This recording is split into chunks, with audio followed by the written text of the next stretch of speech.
Aware the Committee on Selection submitted the list of committee membership. However, it was noted that several members had expressed concerns about committee membership. Honorable Speaker, I wish members would listen because the leadership, both in the minority and the majority, have a barrage of requests from members. And following the concerns raised on committee membership, I wish to inform members that both the leader of the minority party and myself, together with the Committee on Selection, are in the process of harmonizing and exploring ways of accommodating members' concerns. I wish to commend the committees that have already successfully concluded the election of chairpersons and request those that haven't expedited this process to expedite the process so that the House can conduct its business in earnest. Honorable Speaker, next week, the House will prioritize for debate the continuation of the debate on the adoption of the sessional paper number 3 on the National Action Plan on Business and Human Rights, and thereafter consider the legislative proposal to amend the Constitution sponsored by members. By the following honorable members: Honorable Stephen Mule and the Honorable Gishimu Githinji. Honorable Speaker, the House will also consider individual members' motions, amongst them the empowerment of artisans by the national government by the Honorable John Kiarie, MP for Dagoretti South, and the development of a unified national policy on small and micro enterprises by the Honorable Beatrice Elachi, MP, member for Dagoretti North. Honorable Speaker, the House Business Committee will reconvene again on Tuesday, 8th November 2022, to schedule the business of the coming week. I now wish to lay this statement on the table of the House. Thank you, Honorable Speaker. Honorable members, it's a further minor communication. Honorable members, I wish to inform the House that I'm in receipt of a letter from the leader of the majority party, the Honorable Kimani Ichung'wah, CBS MP, seeking deferment of the election of chairperson and vice chairperson of the Select Committee on National Cohesion and Equal Opportunity scheduled for tomorrow, Friday, 4th November 2022. The request for deferment arose from a consultative meeting between leaders of the majority and minority parties on the need to allow for further consultations and to permit more interested members to submit their candidature for election as the chairperson or vice chairperson to the said committee.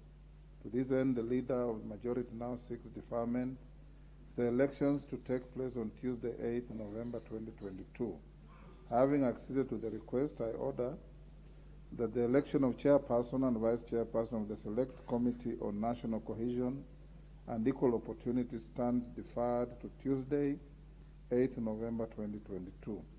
The Director Audit, Appropriations and other select committees is directed to designate and notify members of the place and time for the said election. The House is accordingly guided.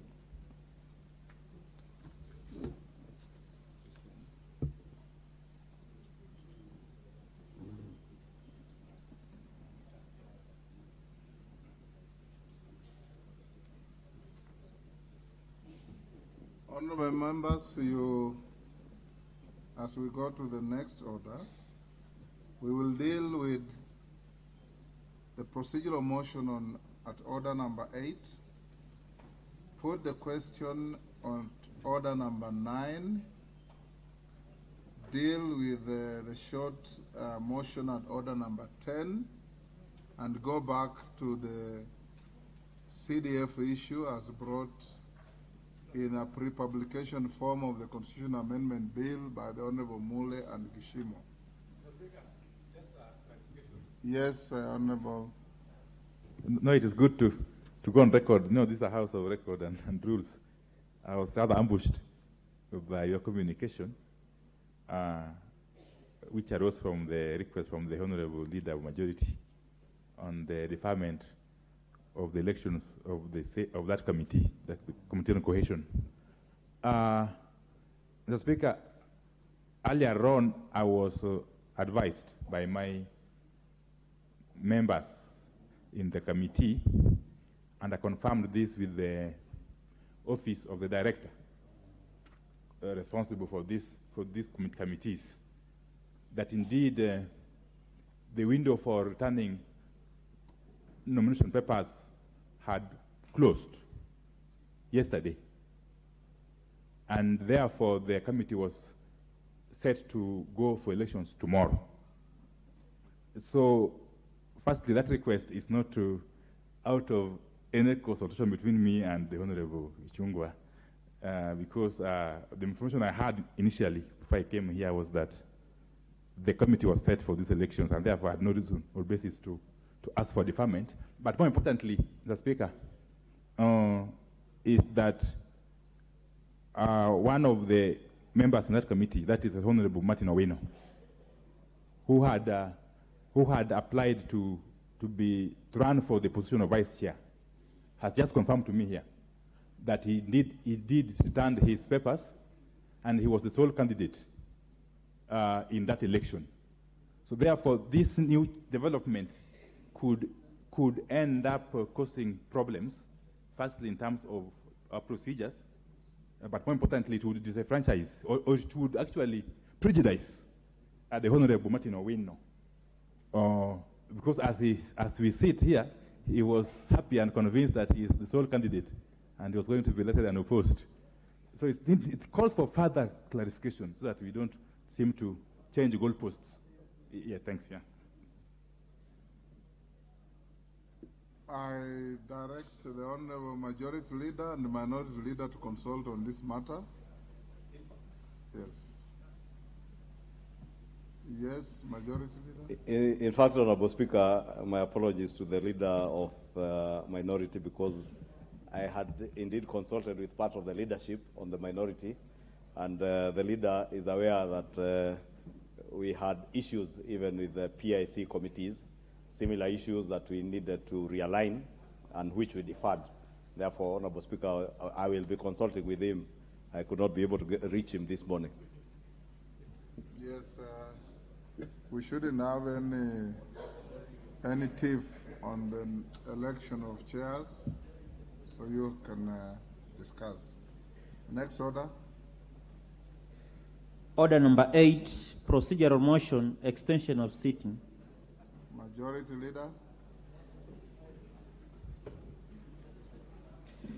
Honorable Speaker, I beg to move that pursuant to the provisions of Standing Order 33 and notwithstanding the provisions of Standing Order 97(1) on limitation of debate on motions, this House resolves to extend its sitting time today, Thursday, 3rd November 2022, until 9 p.m. Honorable Speaker, members will appreciate that today being Thursday, the House is supposed to rise at 7 p.m.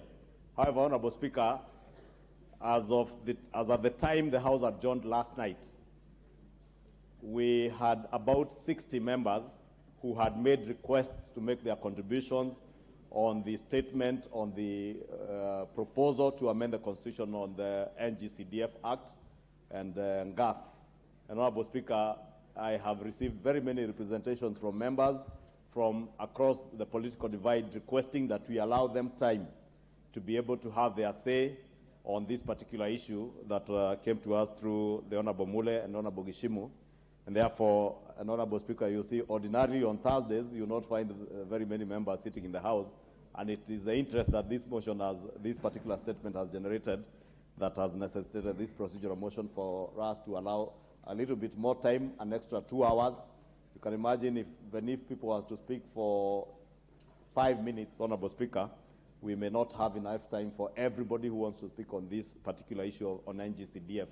And Honorable Speaker, we appreciate that NGCDF, the National Government Action Fund, and even the Senate Oversight Fund are important funds for the country. And as many people are contributing, not to members of parliament, but to the people we represent. And therefore, these members, as the people's representatives, really want to have their say on this particular issue. And I would really beg that we extend today's sitting to at least 9 p.m. It will be necessary again because you remember, honorable members, I've just read in the statement the business that we are lined up for next week, including other businesses like the communication the Speaker just made on the deployment of the military, the Parliament Service Commission. There is a lot of business lined up for next week, so it will only be fair that we conclude having our say on this matter today. I therefore beg to move and request the Honorable Deputy Chief Whip, Honorable Naomi Wako, to second.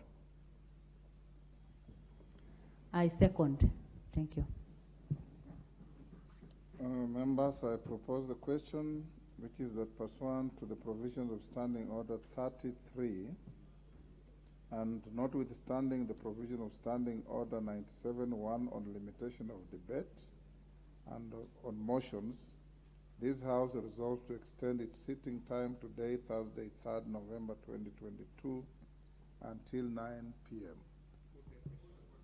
Is that the mood of the House? Yes. I now put the question that pursuant to the provisions of Standing Order 33, and notwithstanding the provision of Standing Order 97-1 on limitation of debate on motions, this House resolves to extend its sitting time today, Thursday, 3rd November 2022, until 9 p.m.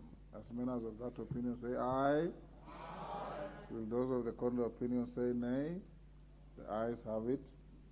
Next order. Order number 9, motion, review of the teacher deployment policy. Question to be put. Honorable members, this is a motion that was brought by the Honorable Titus Hamala MP. I now put the question that aware that education is a key enabler of national development and realization of Kenya's Vision 2030 and the Sustainable Development Goals, appreciating the invaluable role that teachers play in actualizing the national goals of education, noting that a conducive working environment for teachers enhances performance, recalling that the delocalization of teachers commenced in 2018 by the Teacher Service Commission immensely disrupted teachers' lives, lowered teacher morale, and caused untold trauma to many teachers countrywide, concerned that the exercise was not supported with a clear policy framework and was initiated without the participation of teachers or their unions, contrary to Articles 118 and 132 of the Constitution on public participation and involvement of the people in the process of policy making, cognizant of the fact that delocalization of teachers is inconsistent with the United Nations Educational, Scientific, and Cultural Organization, UNESCO, teacher deployment practice, which treats education as a culture process conducted within a people's cultural context at the local level. This House resolved that the Teacher Service Commission 1 immediately reverses the ongoing delocalization of teachers. 2, initiates a comprehensive review of the teacher deployment policy with the involvement of teachers in order to make the policy consistent with the International Labour Organization, ILO, and the UNESCO laws and practices on teacher management and deployment. And 3, reviews the teacher recruitment policy with a view to devolving it to zonal level as the point of recruitment. As members of that opinion say aye. Will those of the contrary opinion say nay? The ayes have it. Next order. Order number 10, motion, appointment of members to the Pan-African Parliament.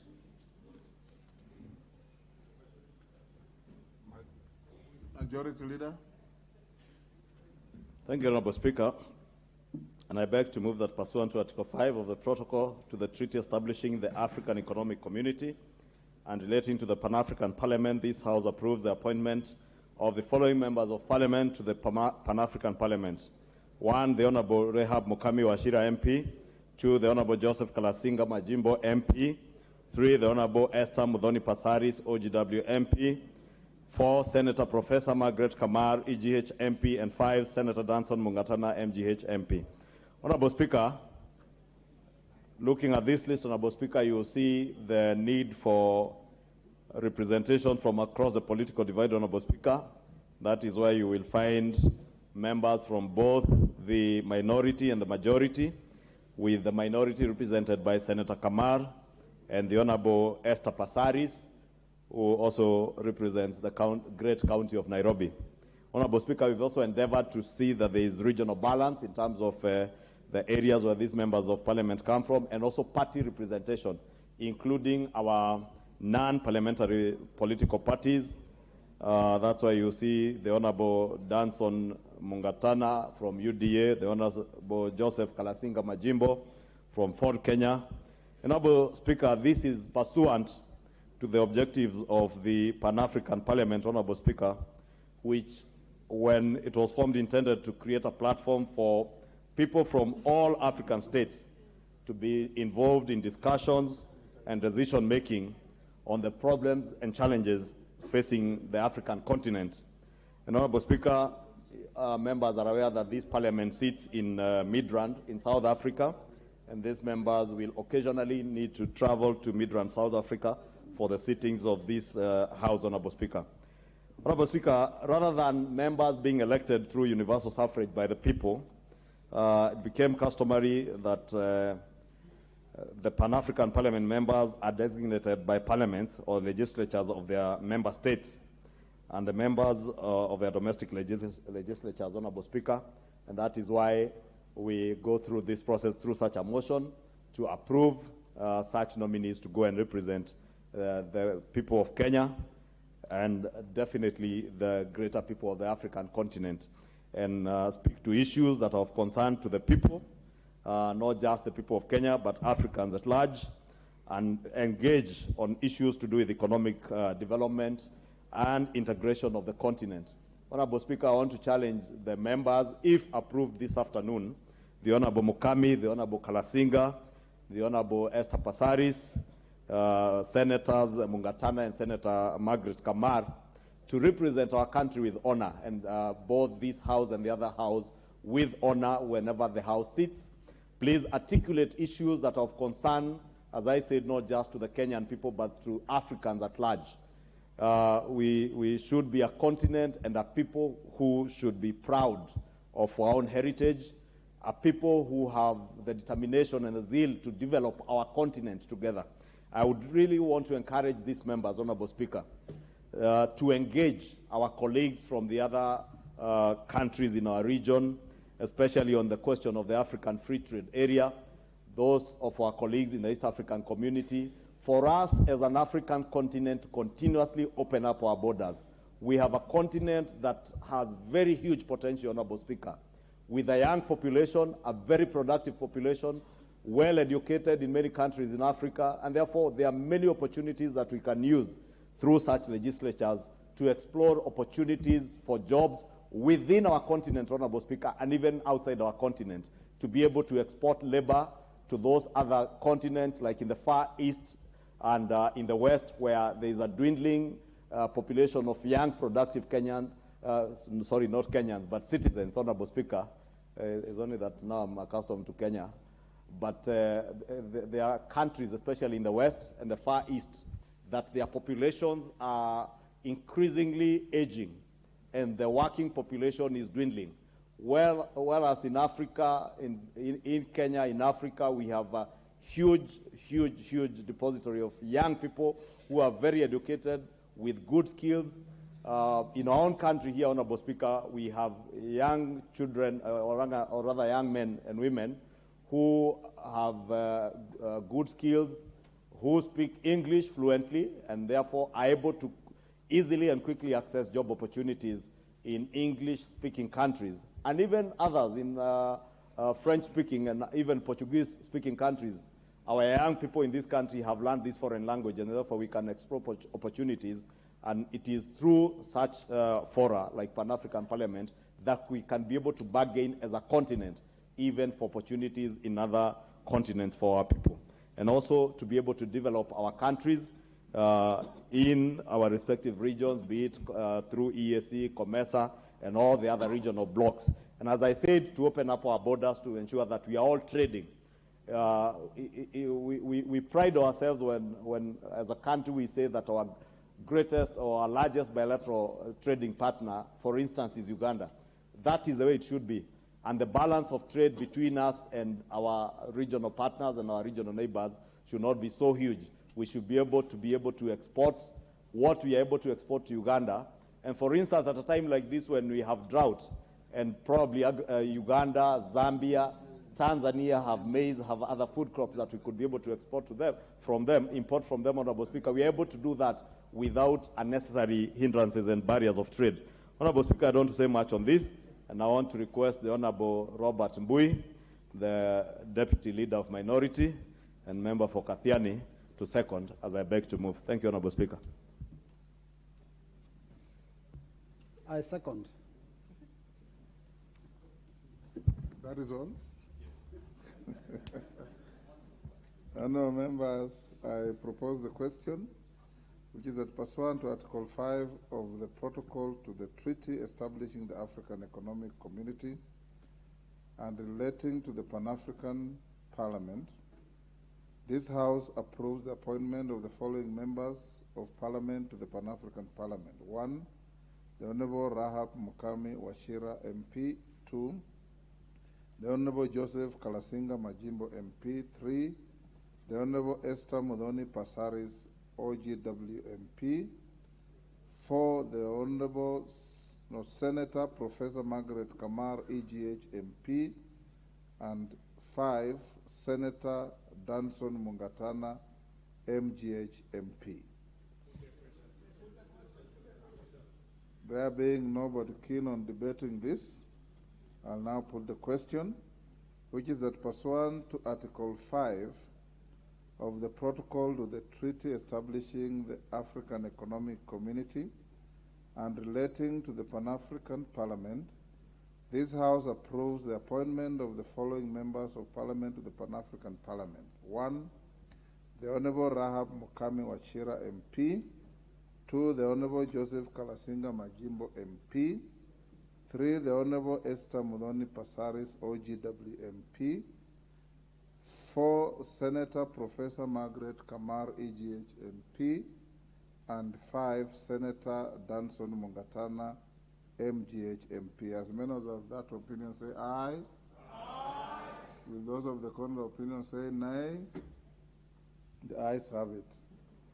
Honourable members, on Tuesday this week, when we debated the issue of the appointment of the clerk to Parliament, at one point there was an MP at the back who was frantically waving hands and gesturing at the chair, and I did call out the member women rep from Mombasa to order. I have since learned that in fact the member who was looking disorderly, waving hands and gesturing, was the member women rep for Kwale and not Mombasa. The member for Mombasa has come to the Speaker's chamber and made the record clear that in fact her constituents were accosting her to ask why she should be rowed in the House.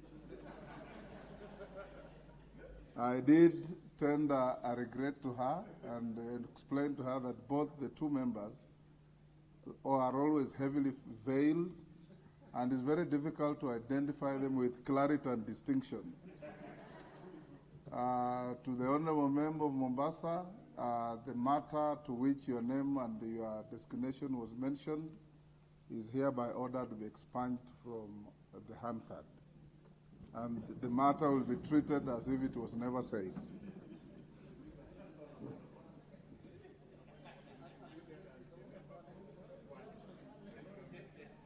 And that the Speaker's direct direction to the member of Mombasa should not be transferred and assigned to the member for Kwale.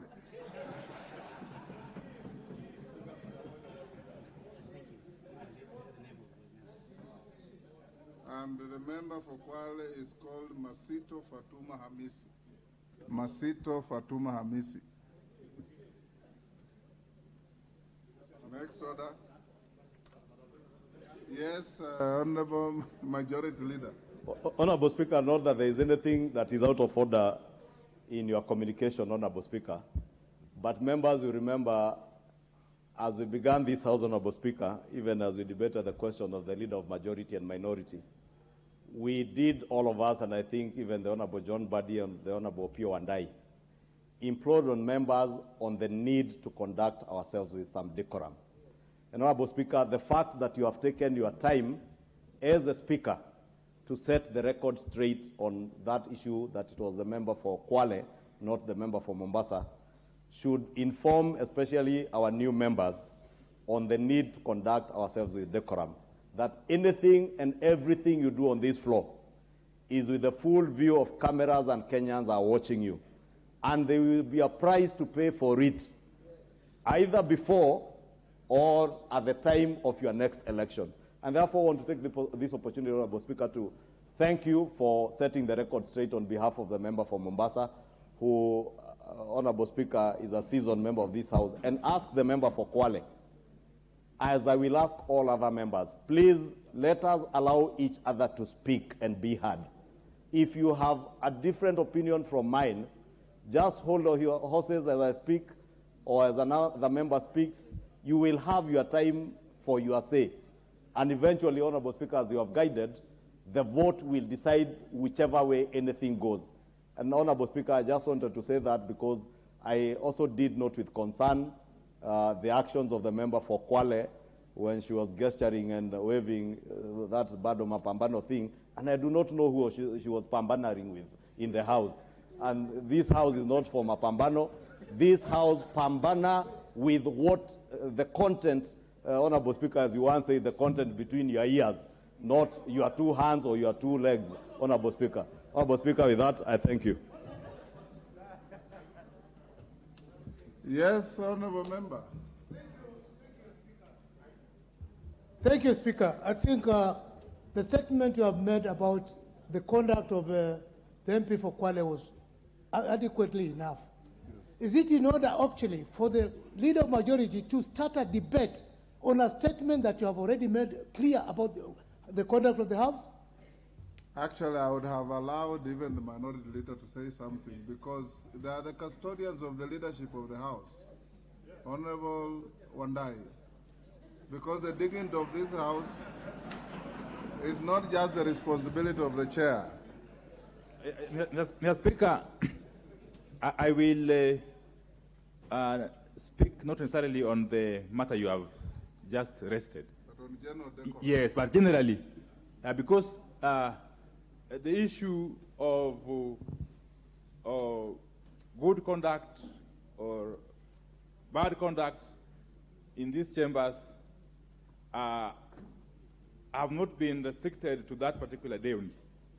Yeah, we've had, of course, cases, several cases, where members from both sides of the divide, really, some of them have tended to make business in this House a little bit difficult, especially matters on matters to do with discourse. So I think I must also caution that even as we endeavor to conduct ourselves within the limits that have been prescribed by the standing orders, okay, we must also be alive to the fact that members do have latitude to express themselves very, very robustly on all issues. This does not mean, this should not imply in any way that any person could be attempting to gag members or to stop them from expressing themselves. Rather, to remind members that such expression must be within the ambit of the standing orders and within the realm of reasonable conduct of honorable members in this House. That way, we shall be able to move forward as we uphold the dignity of this House and indeed the entire Parliament. Thank you. Thank you, Honorable Majority and Minority Leaders. Mombasa member, do you want to comment on this? I've already withdrawn everything we said about you, but I'll give you 1 minute. Mama Zamzam. Asante sana Bwana Spika. Leo umenipa nguvu kwa sababu ule usemi uliotoa juzi wakati sipo ulifanya nikavamiwa sana. Wengi ndani ya Mombasa unajua mimi ni mama, ni heshima zangu. Ni mama ambaye nikiamka najua nasema kitu gani. Na najua wakati wa kuongea na najua wakati wa kunyamaza. Kwa hiyo nachukua fursa hii kukushukuru sana kwa kutoa mwelekeo, kwa kuwa sikuwepo, na nina imani sote tumeweza kupata funzo hapa, tujue tunaweza kuelekeza vipi katika mazungumzo yetu. Asante sana Bwana Spika. Shukrani Mama Kaunti Mombasa, na kuelewa na kushukuru.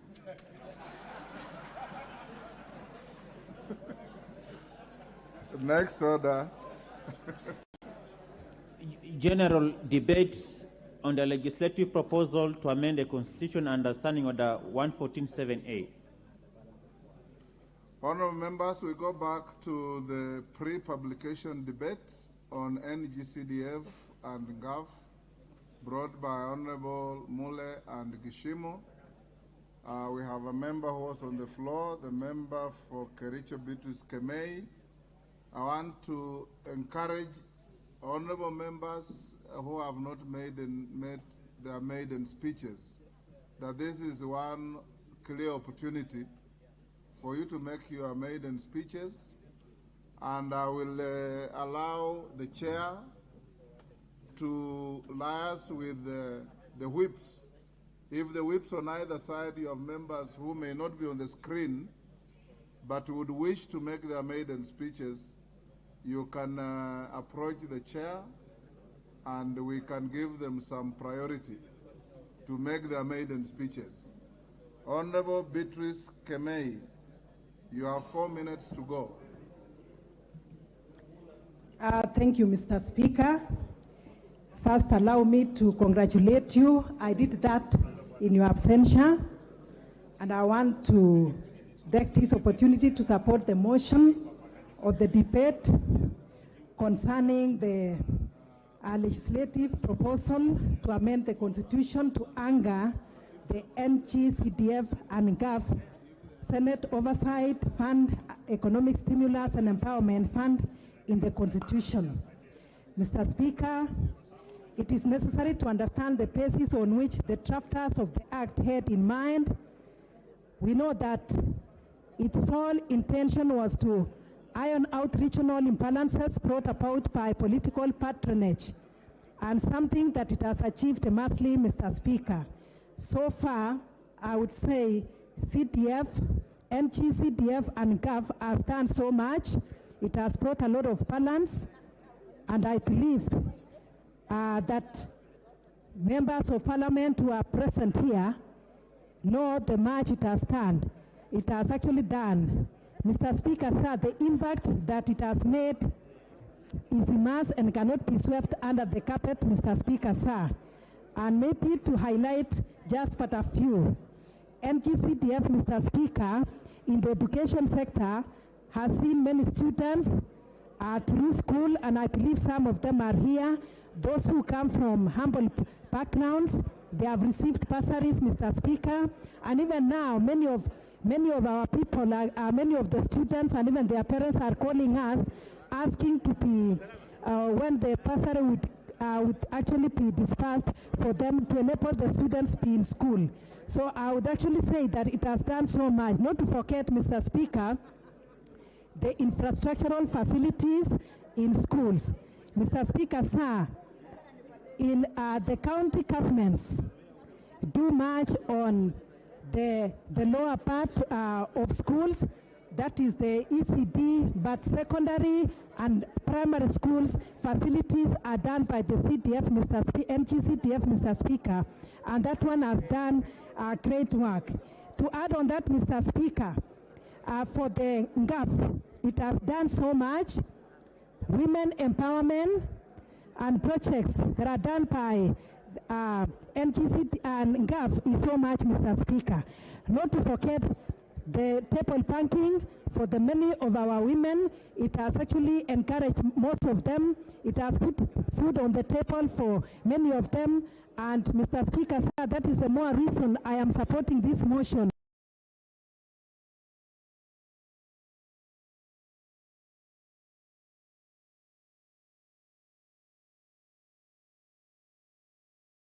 It has put food on the table for many of them, and Mr. Speaker, sir, that is the more reason I am supporting this motion to make sure that we have more of these bursaries, we have more of the facilities, we have women empowered, we have the marginalized groups, Mr. Speaker, the vulnerable groups. Mr. Speaker, today is the Children's Week starting, and I believe the children being the part of the marginalized, the elders, the widows, out of the NGAF, Mr. Speaker, many of them have benefited. Not to forget the, Mr. Speaker, sir, people living with disabilities or enabled otherwise. They have also benefited from the same. And Mr. Speaker, we have even NHIF being paid for by the NGAF and even the bursaries, and the NGCDF, Mr. Speaker. So for that case, I would support the motion and say that this should be anchored in the Constitution, Mr. Speaker. So I want to support this motion, and I would request the House that we support it and let it be anchored in the Constitution. This has also enabled many of our members in the community to have less arambes, Mr. Speaker, because this one has supplemented part, bursaries has supplemented part of it. Mr. Speaker, talents have been nurtured through the NGAF and the NGCDF, Mr. Speaker, and I would support the motion. And thank you so much, Mr. Speaker. Thank you, the Honourable Member for Kericho. Now I give to the Honourable Member for Baringo North.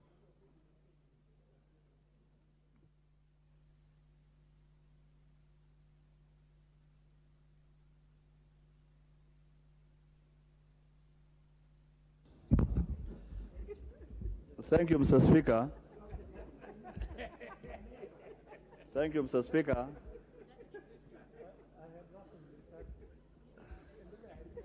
Mr. Speaker, I want to contribute as follows on this matter of national government CDF. Mr. Speaker,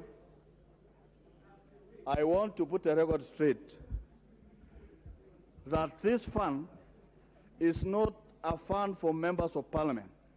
It is a fund for those functions that has not been categorized as devolved functions. Mr. Speaker, you are aware that under the Constitution, some functions are left for national government, some functions are left for county governments.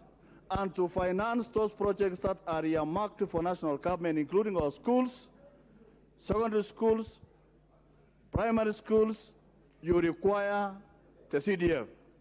So, Mr. Speaker, I agree with the proposal that we enhance these funds from 2.5% to 5%, Mr. Speaker, because in that way, it will enable the constituencies, students in our constituencies, Mr. Speaker, to the bursary fund, the bursary vote, to be enhanced to more than 50%, so that we cannot be able to see students going home because of school fees.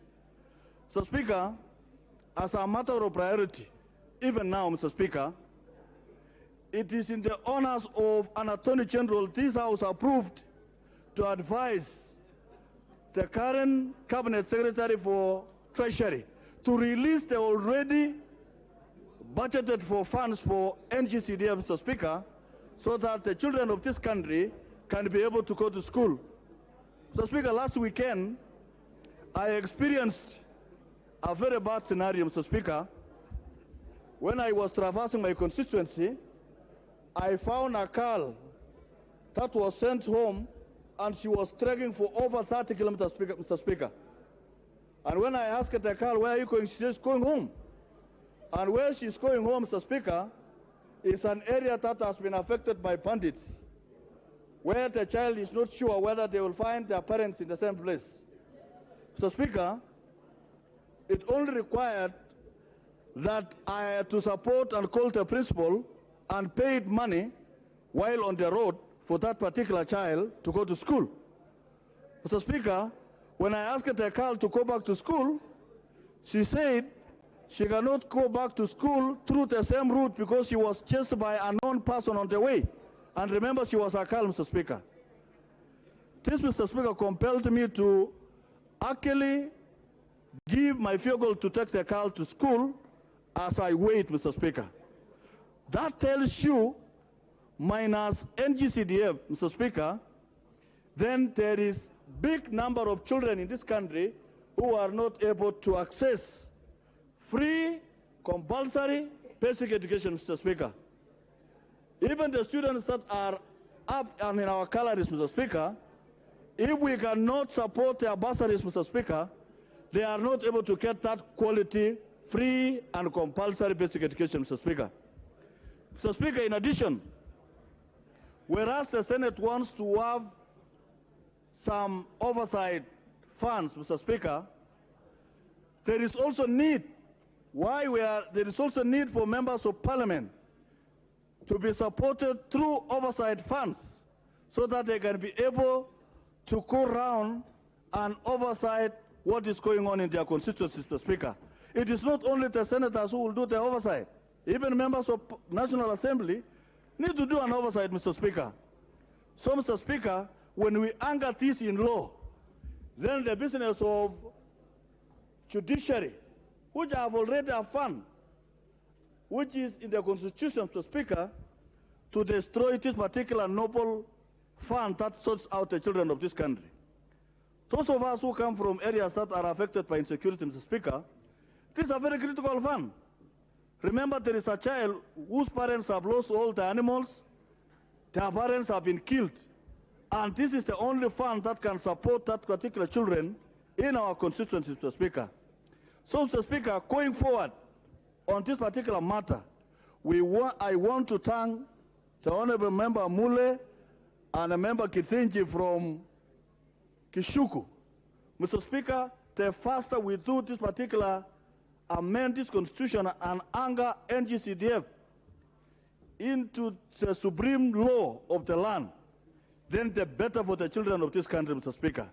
Mr. Speaker, our schools, the schools of this country today are what they are because of NGCDF. Without CDF, Mr. Speaker, then so many things will go wrong.